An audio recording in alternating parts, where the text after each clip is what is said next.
All right. Is there an echo? I hear you. You're not having your speaker. I'm having technical difficulties. Do you need me to switch it to me? Hold on. Can you hear me? I got you good. Can you guys hear Jake okay? We got a little technical difficulty.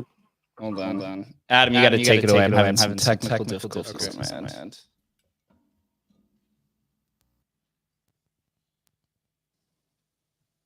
All right, guys.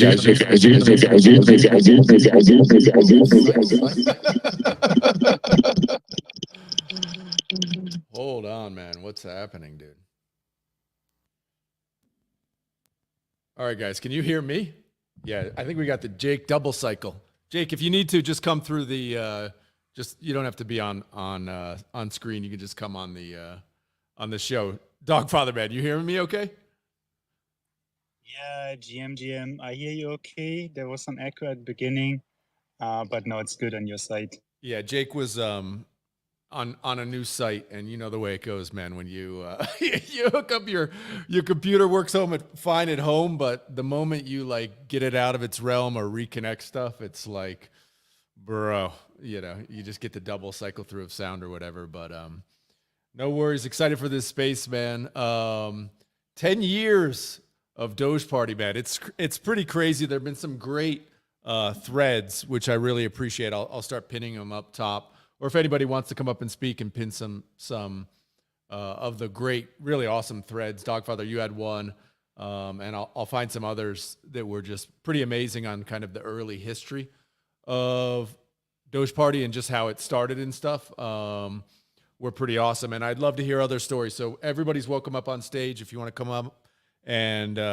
if we have any OGs in the crowd who want to share the old timey stories. Definitely love to hear it. And of course, love to hear about new stuff happening. But Dogfather, man, why don't you kick us off a little bit here? How's it going, man? Yeah, happy to do so. And I'm just looking into the audience. So we have at least 2014 super OGs in here. We have Little Sheep in here. He's the creator of Doge World. And also he, has plenty of cool tokens, including Dogecoin. We have Lightbit in here, the creator of the Runner game. I think one of the earliest games on the blockchain. That's super awesome. We have Yogo here. He also, was putting together an awesome thread. We have Ernest here, who's on the Dogeparty Foundation since 2022, so third year. So big shout out to you, man.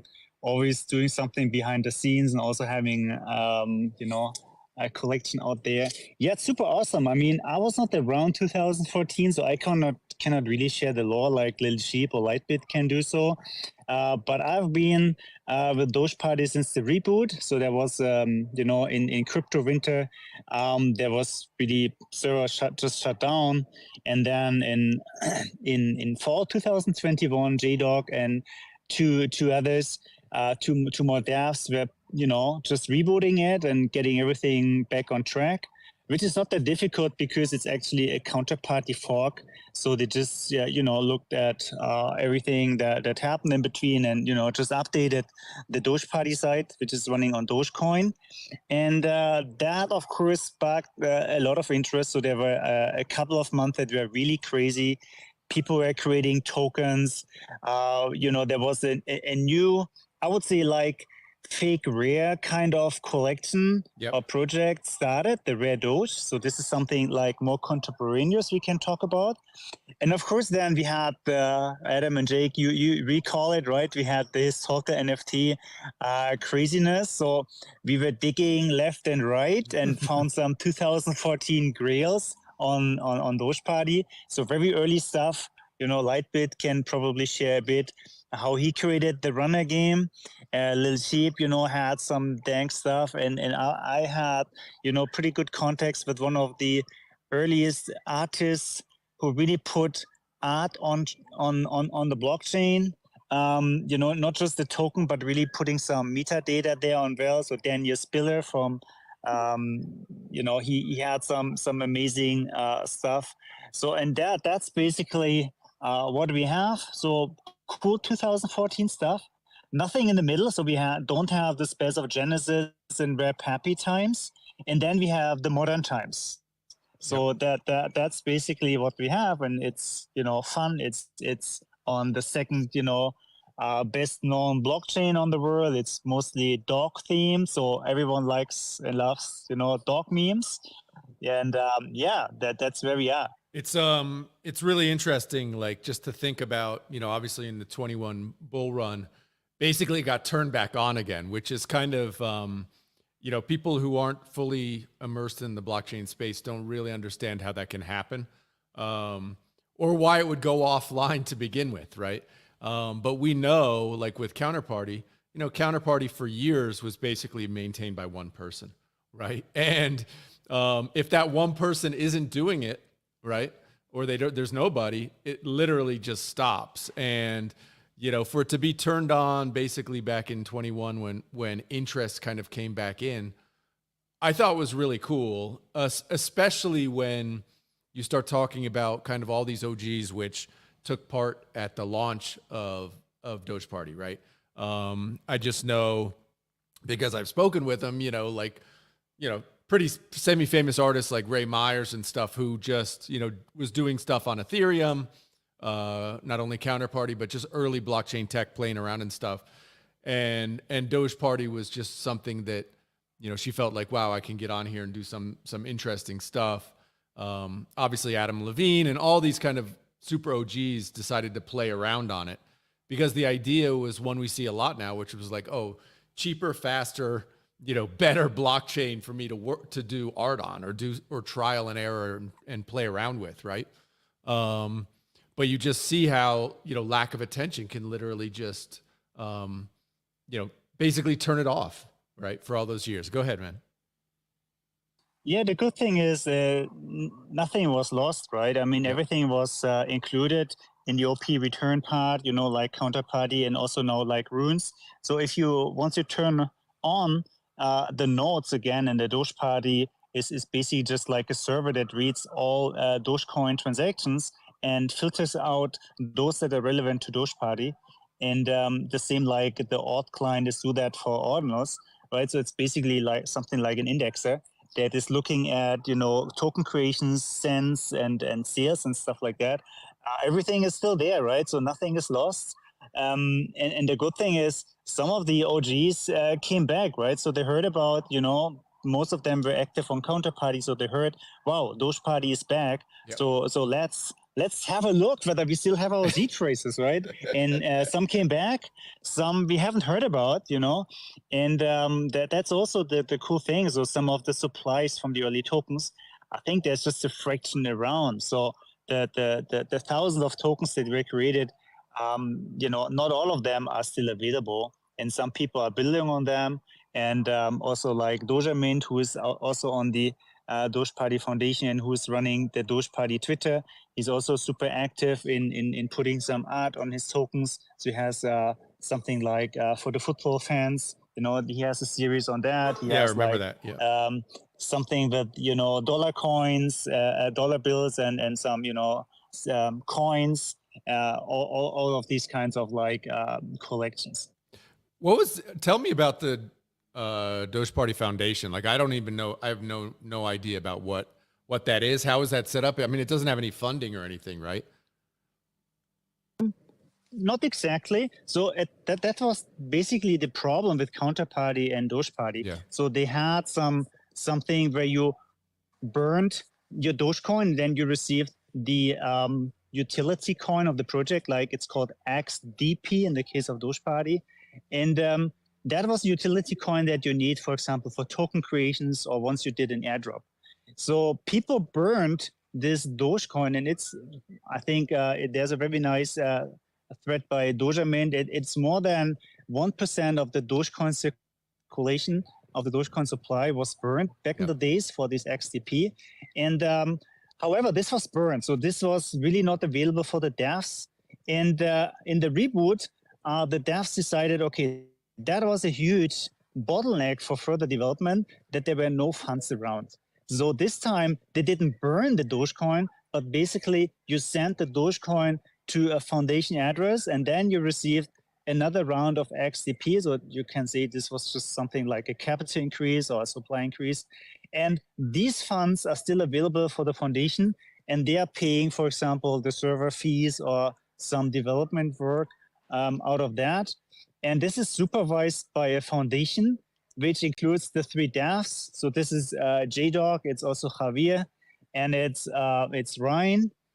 These 3 devs sit on the foundation, and then we have 5 Dogeparty Foundation community members that were elected, and I was there in 2022. So we have like quarterly meetings, or a bit more often if it's more work. And then basically the main part is decide on where to spend the funds, right? And in sometimes there's more development, so there are more funds spent, and in quieter times there are less funds spent. But this was the lesson learned. So please don't burn the money. Let's give it to the devs, give it to those that really pay the bills, because we cannot always hope that JDog or some other people are paying that out of their own pockets and do all the work for free. And yeah, that's the foundation. So there's an annual re-election. So always in December, a new Dogeparty Foundation board is elected. And yeah, this time around, I see Ernest here. So big shout out to you, man. You're on the board, and Dogeman is on the board, and some counterparty OGs as well. So was that just I don't remember that. Was that in 21 they did that additional like raise for the foundation where did they just put it out like people just sent Doge in? Is that how it worked? Yes, exactly. That's how it worked. So you had a button in your Doge wallet. You clicked on that. That was called burn, not burn, but burn. So basically it was like sending your Doge to an address, and then you received some XDP. This was like an extra, a few percent of XDP that was increased. And that, I mean, at least the devs said that's the last time they did that. So yeah, just in order to have, a fresh start. I know that wallet you were talking about when Dogeparty was actually founded, I want to say it's the seventh largest holder of Doge in the world, right? It's kind of crazy to think about. Still, I want to say it's, I don't know, $500 million or $200 million or some crazy amount of money, man. And when we think about these launches with Counterparty and Dogeparty, man, what a difference it maybe would have made if that went to if that money went to a foundation for real building, right? Wouldn't it, would we even be discussing ordinals today if Counterparty, had whatever it is, 2,000 Bitcoin or something like that for development? What could have happened? It's interesting to think about. Yeah, I pinned Dogeman's thread here on top as well, so we can have a look, because he was really digging very deep into the history. And you're completely right. I mean, I'm just going to, it's 1.85 billion Doge. So yeah, I mean, with 70 cents, that was like more than a billy, that's like Ethereum level. That's Polygon levels.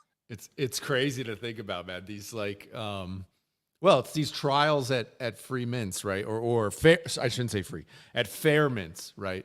Trying to launch, and I still think it's an interesting experiment, but it obviously went a little bit wrong and didn't plan for, not that you necessarily need a foundation, but darn, it sure is helpful. And when that money just basically gets sent into the ether. It's really interesting. But so for context, Dogeparty, you still have to use XDP to mint named. Is it just like Counterparty? You still need XDP to name mint named tokens? Yes, 100%. So you need 0.5 XDP. So that's really, I don't know, $1 or $2 to mint a name token name. So it's like XCP, but just a bit cheaper than on Counterparty. You can have a numerical name, so that's what the stamp people were doing, and there's basically a similar project also on Dogeparty called Dogecoin stamps, and then it was free. But then of course this was putting a lot of burden on the servers, because it was kind of like spamming the system, and JDog was kind of like against it for some time. Now it's again on his Explorer, so all these discussions, but it's the same on Dogeparty. So you need XDP for some transactions. If you, for example, just want to buy some nice NFTs, you don't need XDP at all. You just have your Dogeparty wallet, and you just put some Dogecoin on there and go on a shopping spree. For that you don't need anything. XDP is basically more for the hardcore artists, I would say, that are creating tokens and are doing airdrops to their holders. And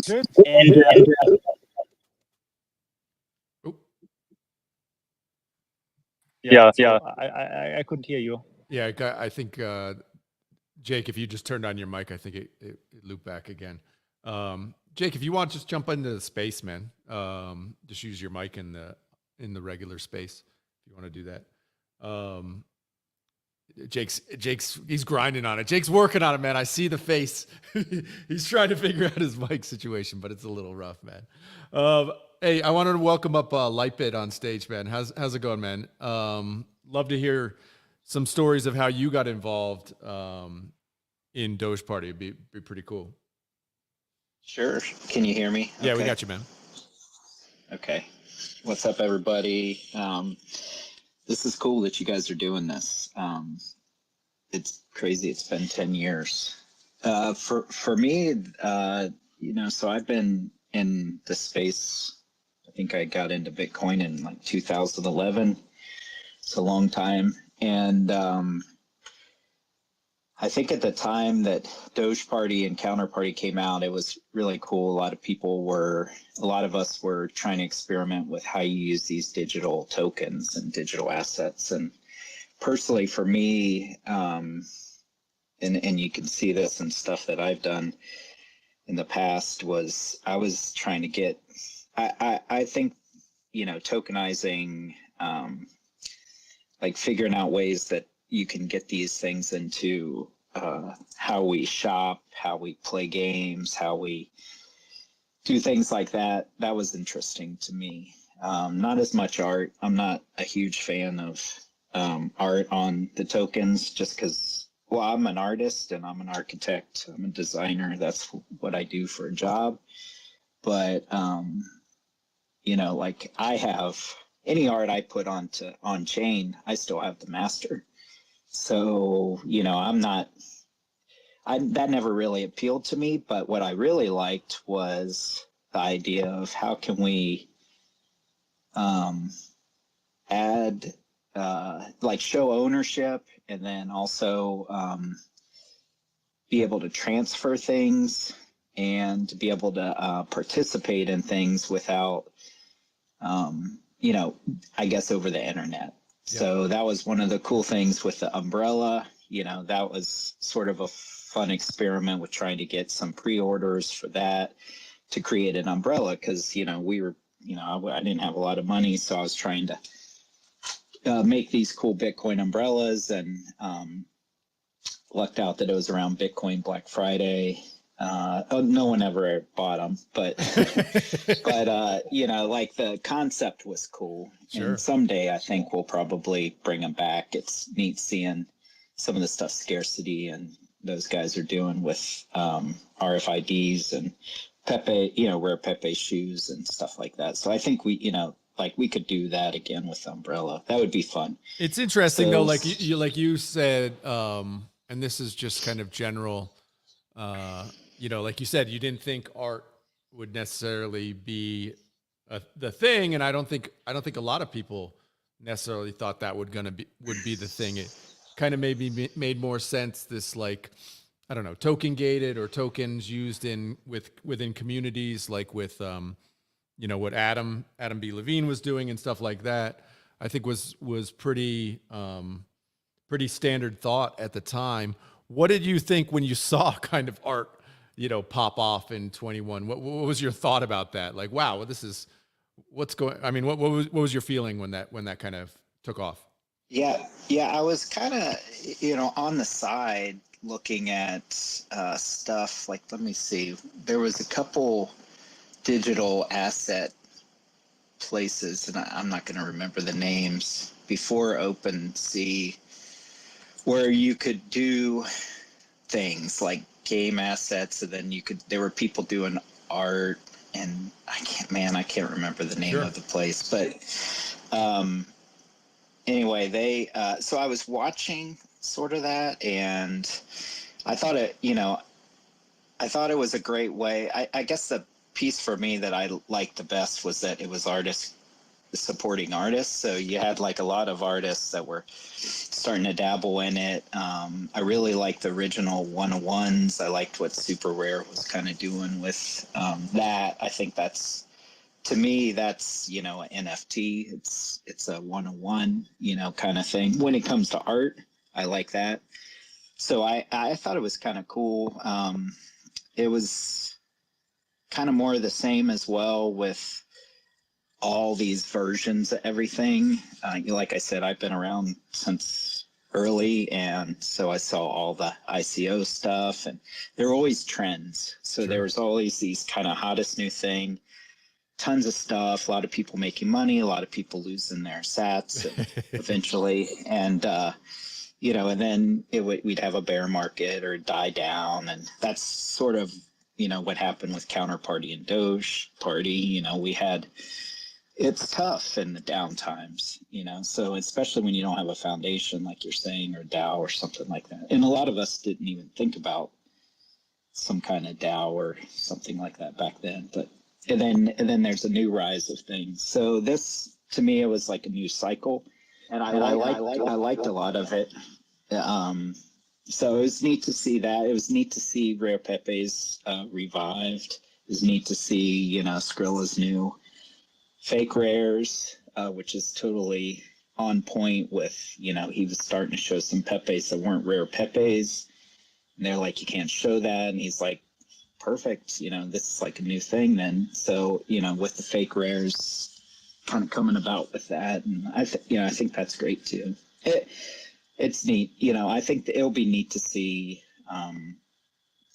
and kind of hear how history's written with, you know, artists that, you know, like that are consistently putting stuff out, you know, like Dark Farms and those guys that are just consistently using stuff and, you know, helping their collectors, that kind of stuff. So I like that part of it as well, like where you can give back to, you know, people that are supporting you. You can, you know, airdrop them stuff. You can do things where they're burning stuff they've collected and they, you know, get rewarded with something even rarer or something like a 101 or something, or even something that turns into a physical.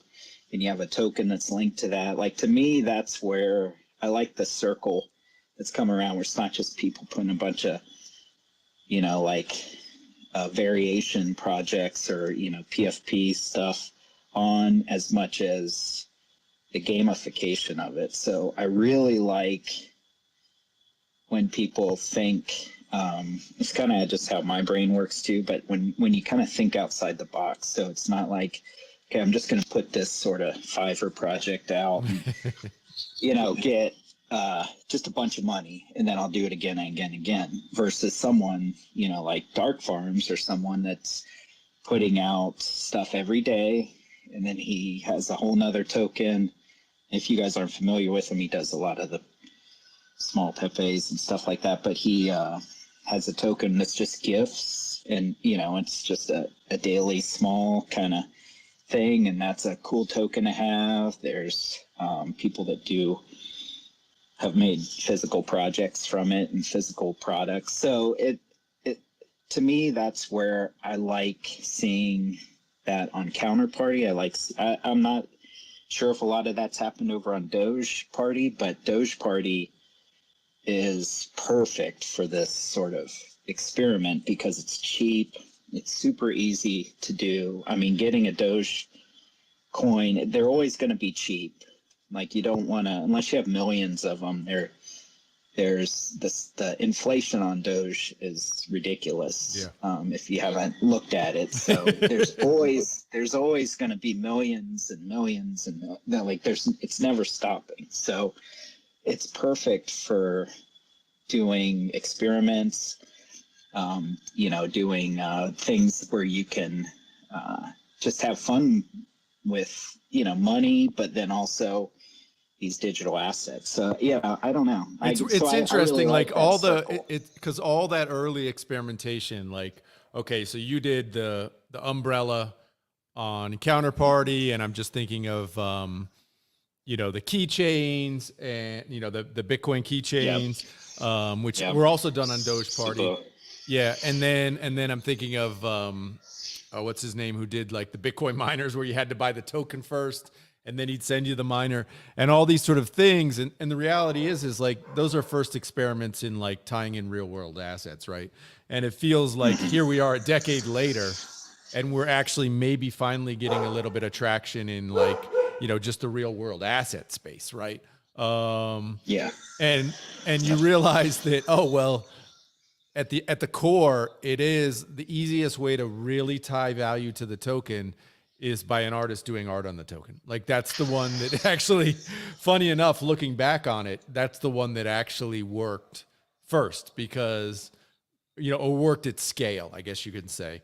Because you can take a talented artist like Dark Farms and he can just put out something every day. And there's kind of this inherent value to the token because it's his work, right? Right. It's just yep. You could say I've got a Dark Farm, or exactly they had right. the leaderboards where it's like you. So yeah, it was a really good way. So I remember. So for a while, I worked on some privacy projects, like help with Monero and Particle and Shadow Cache, some of those sort of things. And for a while, I was doing a lot of the marketing on one of the projects. We were doing a sort of like a Silk Road 2.0. It's like a dark market kind of thing. It was all private. But anyway, we were at one of the Bitcoin conferences, and I remember them talking to us early. This was like 2016 or 17. I can't remember, but I remember them talking. It would have been whenever CryptoKitties was sort of becoming 2017, start of 18. Yep. Some in there. So those guys. So Ethereum NFTs had sort of started, but weren't really big. Like there was the big revival when all the historians kind of rediscovered them. So this was back when they first came, and they were asking all the teams that were going to be there, had booths to create an NFT, and like we'll give these away to people or something like that.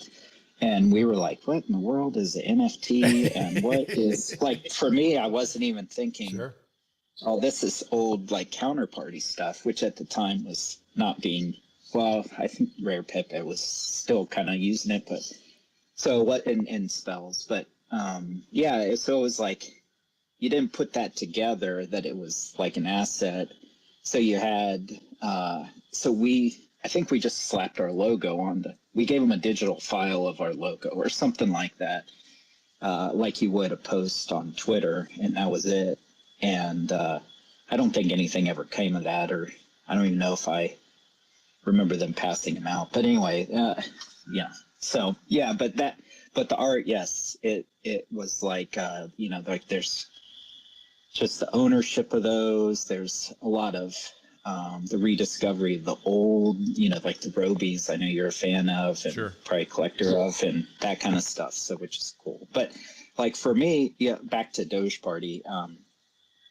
Like the game Dogeparty Runner, that's coming up. I think the first game was September 1st, 10 years ago. And so that's coming up, and I've been working on maybe rebooting that. So that's kind of exciting. For me, it's kind of fun going through and seeing how that could be rebooted, and just kind of, so there's a historical site where I've kept original, it's dogepartyrunner.com, but it's the original gameplay, and there's a blog post that's separate on Medium that goes with it. And then the tokens you can still collect. I think there's dispensers for all the original tokens except the runner. Someone cleared that out. I think I knew who, but cleared that out like probably right when I posted it. But there's a game still going on too. When I redistributed those and added the art, because they weren't originally, like I said, they were game tokens. I'm happy to kind of run through that real quick too, but they were game tokens. So we put art on them just because I wasn't going to reboot the game with historical tokens because nobody would play it. They'd just collect the tokens. So we just put some art on it, but we made it into a game where if you have to collect all the old ones. So you have to, the runner, clues, hints, and prizes were the 4 we used in the game. The game did play for 1 week, and we had it set up for a second week, but we never ended up playing it. But so it did play out. But so runner games, runner prizes, clues, and hints. You can collect them, and then you have to burn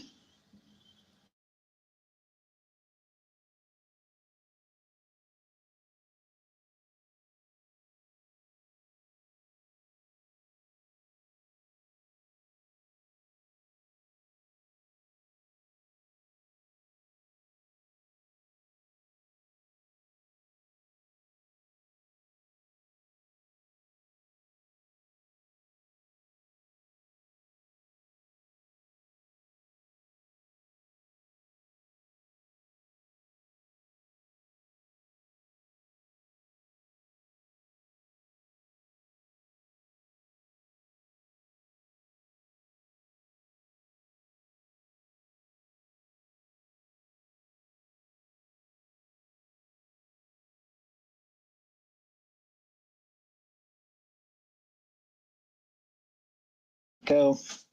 So I never used those and never locked them or anything. So I've been giving those to the people that collect those 7 tokens. So 4 have been collected. There's still 1 left. But I don't have any dexes open, so I'd have to do that if anybody wants to do that. But so that's kind of fun. So well, that's you realized early that people don't necessarily want to play crypto games. Yeah. At least yet, right? It's like, and it's so funny. Like, I mean, I just love all of these experiments, and I love the, that people were trying to do real world tie-ins. People were literally trying to do like stocks, like obviously JP was doing like, well, you own part of the book, right? You own basically the publishing rights of the book and stuff. And all these trials, which just, I mean, even today feel like we're maybe another decade or 2 away. You know what I mean? It's got that, we're still in these, we understand that it is possible, but to get, all the things aligned that like need to work for these kind of systems to work, and then to find the market that actually wants it, is like a whole nother ball of wax. Go ahead, Dogfather. Yeah, just wanted to give a shout out to JDog, who is also just jumped on into the room. That's super cool. I also see some more artists like CMYK, Robinera, Perpeto, and some more. It's really cool to see you guys. So I guess there was an open invitation to jump on stage. Yeah, so if you're available, we are super happy to hear your stories.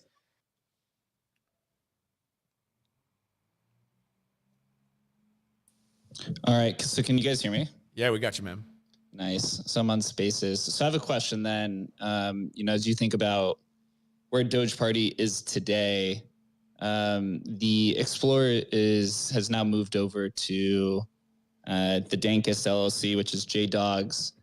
And, we've been sitting here talking about, the historical aspect of it now being 10 years. Does anybody here believe, and maybe that's on stage, that there is a future for Dogeparty outside of it just being, a historical, kind of protocol? And, some running ideas here is, you see Counterparty going through a massive upgrade, right? They're going to, maybe in the next, few months to, 6 months or so, it'll have, PSBTs, and it'll be kind of, more updated to compete with ordinals. Is there a possibility that Counterparty can then be forked and then adopted with this Dogeparty in some capacity? Or is there any plans for any developers? Do we know of any developers who are actively or planning to build on Dogeparty? Are we aware of that at all? Yeah, it would be good to have someone from the dev side or the Dogeparty Foundation on stage. I'm also just like a normal community member these days. I don't know. I mean, I see some future in, even with the current infrastructure, with the Doge directory and some new projects. So for example, we have CMYK on here. So he did the first GIFs on Dogeparty, and they're really cool looking. So I think there's also some potential for art projects on Dogeparty. I would see Dogeparty, same like Dogenos, as kind of like a good start for artists. The arguments like being fast and cheap, and that's just very. It's just way more fun to start here, like Tezos for ETH, than paying the fees on Counterparty or on orders. I mean, right now we have a very quiet period in terms of fees, but we also have like wild periods where you pay 100 sats per VByte.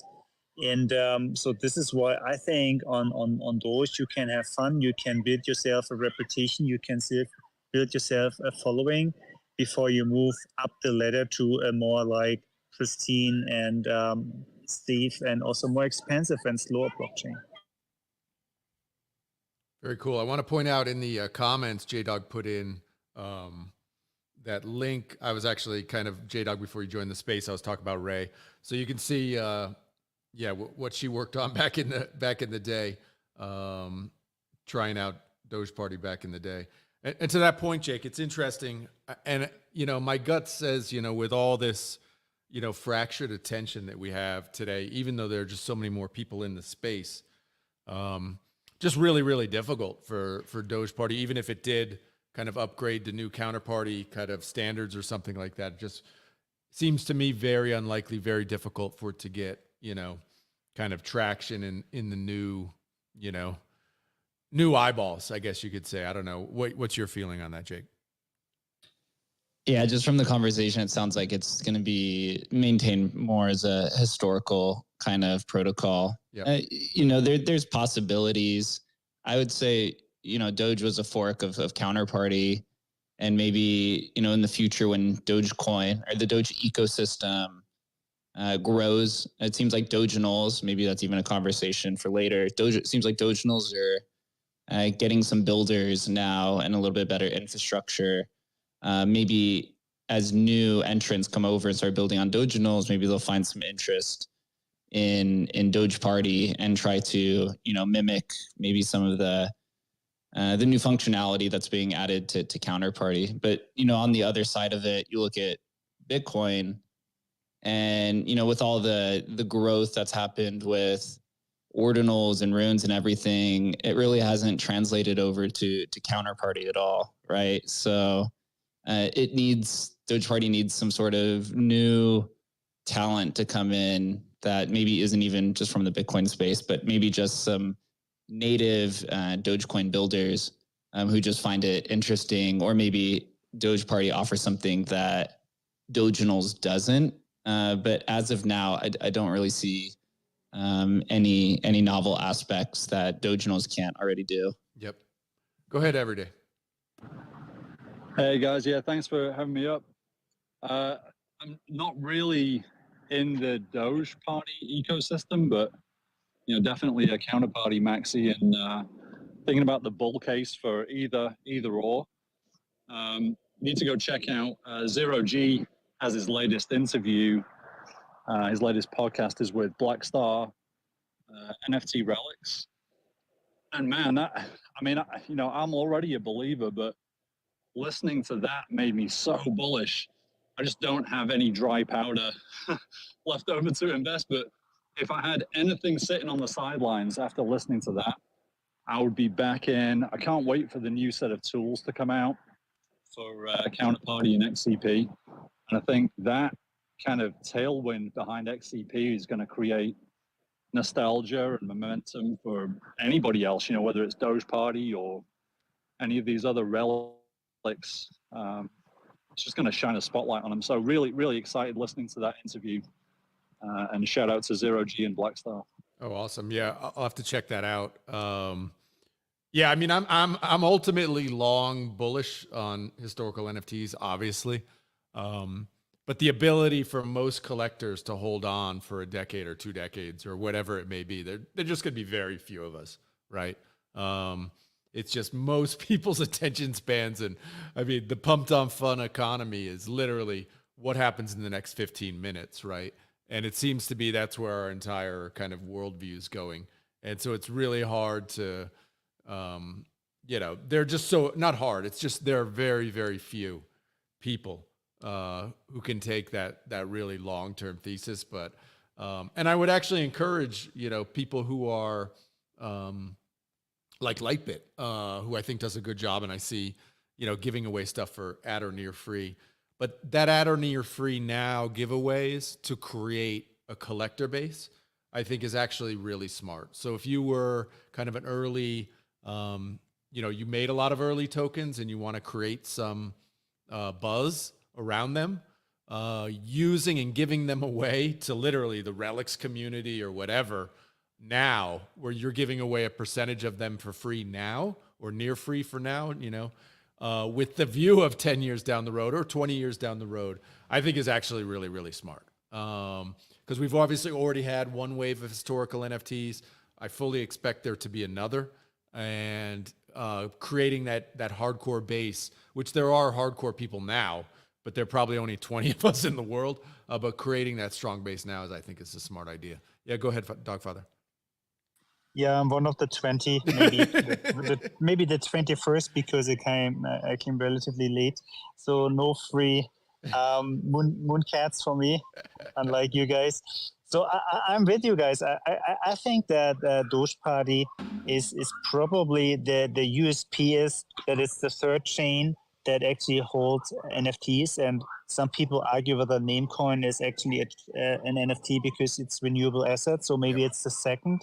And you have some really cool pieces like Jolly Roger, which was like the first NFT with actual artwork from back in the days. And we have the Runner series, which may be one of the very early gaming tokens. And if this is like catching, in the next HNFT cycle, enough interest that attracts builders, then it could be something. Right now, I think the momentum is more on the Dogecoin side. There's more building. They also have a lot of, attention, or, at some point in time, they had some attention because of their tokens, the fungible tokens, not so much for the NFTs. And this is just a way bigger market, and that's why some teams are building. And yeah, definitely, the ecosystem needs to be attractive enough for new talents. Maybe there's at the end hundreds of teams building for Bitcoin ordinals, and only some of them are making it, that they're spilling over to other proof of work chains. We will see, right? Yep. I'm also like long-term bullish, but in the short run, there's just not enough builders on here. 100%. Go ahead, Lightbit. Yeah, so I guess I'll throw in a perspective. So, I've been around for a bit, but when it comes to like XCP and Dogeparty, like I'm definitely more into, Counterparty was where I spent most of my time. Dogeparty I really liked, and I'm starting to get back as I'm kind of trying to reboot Dogeparty Runner into it. And so if you were to ask me a while back, like I kind of had written off Dogeparty, Doge. I'm sort of a Bitcoin maxi. I've dabbled in everything, but it always comes back to why'd I leave Bitcoin? Because now I have less Bitcoin. And, with everything. So it doesn't matter if I spent all my Bitcoin to buy a house, I'm selling it a few years later and trying to buy Bitcoin and I have less, So I think the mindset of everybody, I know you guys, everybody here is kind of in the art, NFT, and with everything that you guys do kind of revolves around that. From my point of view, I've been in that and I'm in that, but I'm more into the sound money part of Bitcoin. So I would, I guess, say there's a case that's, it's great that we have all these things and we're building and trying to use sats for things and, to tie assets to, and we're trying to use the blockchain to record things that can't be, censored and that kind of stuff. But I'm not sure. I would argue that I don't know if Bitcoin's the right chain for that. And I would argue that something like Dogecoin probably is the right chain for that, because it is cheap to do. I don't think it's going anywhere. It's, it was made for fun, but it's not going away. It has high profile people that like it, even if they're just, trolling, but it's still, something that's always going to be around, and you can merge mine it with a bunch of stuff. So I think that,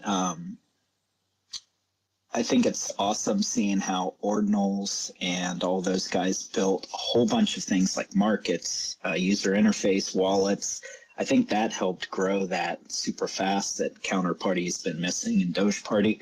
It'd be great to see those used for Counterparty and Dogeparty, but maybe Ordinals is better at doing that than, like, the concepts of that than Counterparty. But I could see Dogeparty being something where if enough people, like you said, get in and start building the infrastructure for it, or the networks for it, because it's all about networks with this, is that might be a better place to do all of that than on the Bitcoin blockchain. You can do a bunch of things off chain and then tie them in, but I really think with people adopting them, with Bitcoin treasuries, with companies, I think in in this next cycle before our next bear market, you're going to see like the ability to get Bitcoin is going to get harder and harder, and people are going to use it more for the sound money and the store of value than, and it's going to get expensive, even if you're doing Lightning and stuff, to tie things to it.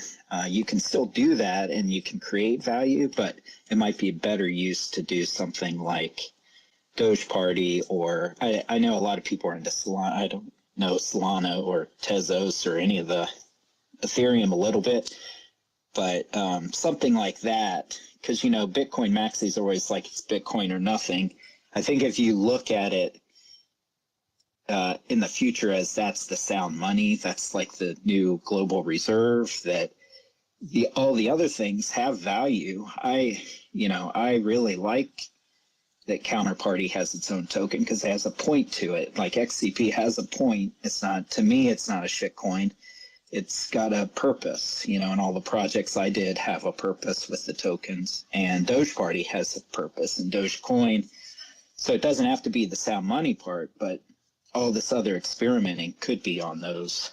Personally, that's just coming from a longtime Bitcoiner and someone who thinks, like, I have an open mind, I guess, to things other than Bitcoin, but I see Bitcoin as sound money, even though I still experiment on it. But in the future, I think it's going to be more of that and less of, personally.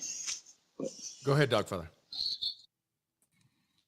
Yeah, fully with you, Lightbit. I mean, Bitcoin is king, but it's not always suitable for everything, in particular if you're on L1 and it's, slow and expensive and it's not getting cheaper. Maybe you can share a bit, from the Emblem vault side. Now we have a curated collection for Dogeparty.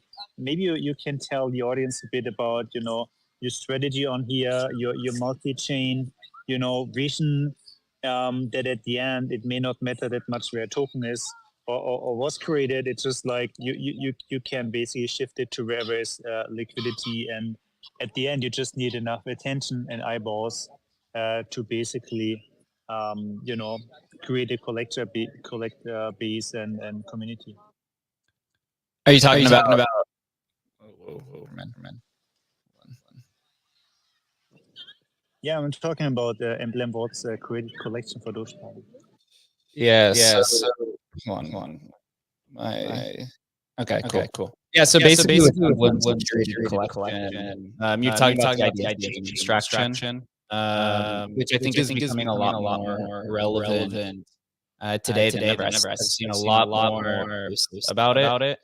And it's just basically this idea that it doesn't matter where the token exists, you take it to wherever the awareness exists, right? So we do have our Dogeparty curated collection that is now live. We still complete some of the migration, and there are some metadata issues that we still have to figure out when there was the transition from a Dogeparty into the newer one. It caused some issues with the images that we still have to fix. But ultimately, this idea of chain abstraction, I think is great for immature ecosystems, kind of like with Dogeparty, where it just kind of lacks some infrastructure or lack builders. But taking it to something like Ethereum, or taking it to something like Solana or any of the Ethereum L2s, it makes it more approachable for, you could say, quote unquote, the average user, or just the user who's too lazy to go figure out how to go on Dogeparty, right? And mint an asset and everything that comes along with it. Every user.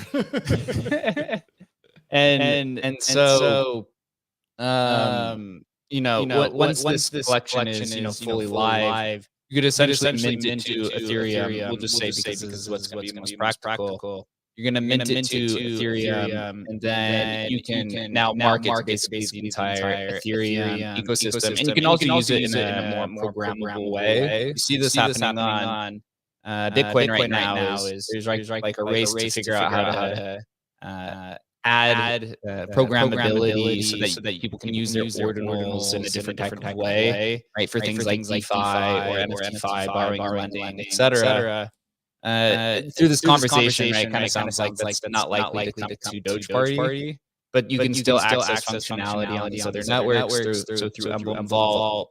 You can go ahead and mint it to Ethereum and then go borrow against your Dogeparty, or just go use it in a gaming manner, which it sounds like.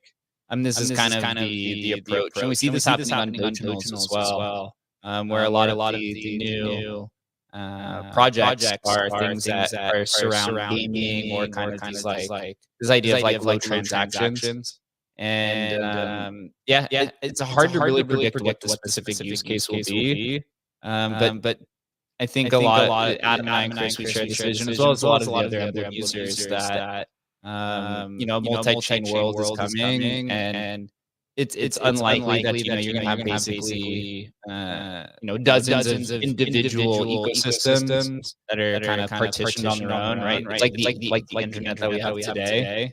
All these websites are all linked together through the underlying infrastructure, and so as interoperability protocols improve, you'll be able to take your Dogecoins, your Dogeparty, your Dogecoin stamps to whatever ecosystem that you find accessible. Maybe this to a degree as well. I should add a note here. Maybe importing your assets to another chain doesn't necessarily mean that it's going to increase value, right? Or that just because you meant your Dogeparty asset to Ethereum, the value is going to skyrocket, but it does mean that you can then go use it in a different type of way, right? Maybe for some sort of like identity kind of use case or gaming, right? Or just just having fun. Right? There's a lot of applications that are still to come down the road here, and Dogecoin itself is the mother of meme chains, right? So you can kind of import that culture to other ecosystems. I think there's a lot of use cases and utility that's really still to be told, and we're probably still a few years to 10 years away from really figuring out what all this actually means. That's what Adam talk about a lot. But something I just want to note is that just because you bridge something to another chain, kind of look past some of the value aspects, and maybe that might be the actual value add here. It's importing culture more than just trying to import value. Let's go to, oh, by the way, I want to make sure everybody knows I pinned Rob's tweet up top. I was talking earlier in the show about the keychains that if you look through that thread, we talk about that and how he launched them not only on Counterparty, but Dogeparty as well. Go ahead, Everyday. Yeah, I was just going to say, thinking back to the 2021 bull run, one of the really cool things, and I think it's going to be interesting to see the next bull now that we have Emblem more upfront and accessible. There were a lot of folks doing arbitrage, right? They were buying over the counter or at auction or XCP, Pepe Cash. They were buying rare Pepes or Spells of Genesis and then flipping them and exploiting the ARB opportunities. And I think that obviously it generates interest, right? It generates volume, generates interest. And I think that's where a multi-chain future has a place as well, is that people who want to make those markets and exploit differences in pricing are going to do that. And really it creates an economy, right, around the digital asset. And the buyers will be buyers who want to buy and hold are on those different chains. They have different liquidity on different chains. So I think it's just going to be really exciting to see the next bull and see how all these tools play into it. Yeah, we'll see if we ever get another NFT bull run. But, I think we will, but certainly the timeline as of right now does not feel like that's ever going to happen again, which tells me it's definitely going to happen. It's just a question of what and how and when. Welcome on stage, Little She. What's up, man? How you doing, brother? Hey, dude. I'm probably like the worst person here because I'm probably like the most cynical one of all with all this stuff. So when I started, it was like 2014, and I still think token-wise, like the coolest thing was Let's Talk Bitcoin. Yeah. And like when I look through everything now, I'm like, to me, a lot of it, even the artwork, like if you hold I'll hold like a Bernie Wrightson original in my hands, right? It's all inks. It's like, there's nothing that really competes with that when you hold like original art and you do like, that's where I come from, like the art world. I used to do trading cards, all that kind of stuff. and it got its time to see a little bit, but to me the market's so small, and like no serious company has even like done anything yet. Like when I look at some stuff, you have old stuff and like some stuff that's coming out that to me is like overpriced. You don't have like traditional like a trading cards where you like trade it and a big company is launching anything. Excuse me. So I think but I think the foundation of coolness is there. Like I started doing it when I was doing art and selling it on Dogelet, like in 2014. That's how I did my tokens. Is like I was doing art for like I did Superwise and used to sell just like the high def image on Dogelet, right? That's all you could do is put the image there, and you would put like a small res image. If someone bought it for Dogecoin, they would get the high res image, and that was it. So then we would make stuff, and I had magnets made, and then that's why when I did like Superwise, I had 10 tokens made to match the 10 magnets. But back then, you couldn't even, to link them, like you could change the description even back then. And if you just put like any links or anything up there, like to me, that was how you would change it. So there was a lot of different like kind of use cases, but nothing was thoroughly locked in. And I think it's another like 10 years, I could even be 20 years before I think just the full concept of tokenization really like plays out. So, it's cool that people are interested now and there's more eyes than like ever before on this kind of thing. But to me, as far as like a real market, it's like super tiny. You know what I mean? Totally. And it's like, I just don't think you get there for many years. You know what I mean? It's like you have to have, before I think the historical thing even really like, it's there now and they are historical, but I think it has to lock in. And that means like real companies have to do real products over a length of time to really establish all that. And I just think, I think people do think short term and they're like, and I'll see it like here collecting. And like, I like a lot of the artwork that's out there on the tokens and that, but most people are still interested in flipping. Like I'll have old comic book pages and everything, but like, dude, you can offer me 10 times the price I paid for it. I don't give a shit. I ain't selling. It's like, and so like, it's like you're flipping. It's like, yeah, okay. You sell some stuff maybe down the line, but most stuff, if you're like collecting, you just want it. You know what I mean? It's like I said, like Bernie Wrights and stuff. It's like, good luck. I ain't getting rid of that. So, I just think that it takes a long time for the market to mature. And things on the different chains, I think all that has to like play out. I think the whole like what system is going to work best probably isn't even made yet. You know what I mean?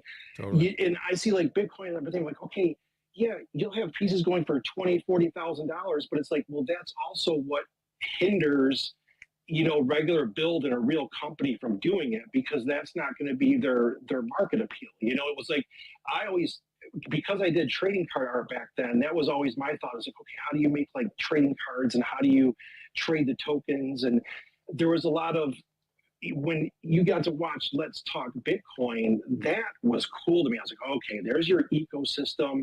There's where you can build everything and trade the tokens around, set stuff up. I always had the idea of, when I was thinking about tokens, was I like, played games and everything back in the day too, and worked on, trading cards for them and the art. And it was like, okay, you could basically make like a full world, like Dungeons and Dragons in it, and then make all the items, and then people could trade them all and use the stuff that way. And even when I look now, I'm like, oh my God, it's been 10 years of this and still you're not there. No game company really does it or anything. Totally. So I just think the basis is there, the interest is good, but I mean, I think to lock in the real values of everything and the use cases, it's going to take, I'd say at least another decade. I'm with you, man. And it is funny. And I've mentioned this a bunch of times. I still think like Let's Talk Bitcoin has been the best like implementation of a, ecosystem / social network ever on a tokenized protocol, right? It's like, it's crazy. Right. It is. And it's almost sad, but it's like, it's sad, but it shows how difficult it is and how hard it is to get things right. It's everything. Kudos to everyone working on it. And it's going to get there because you keep seeing like improvements and everything. But I do like, from the person who's like collecting and all that kind of stuff, it's like, if you do have to have a little more long-term, I understand everyone wants money and you want it all, but it's like, okay, it's just not that yet, in my opinion. Totally. Go ahead, Everyday.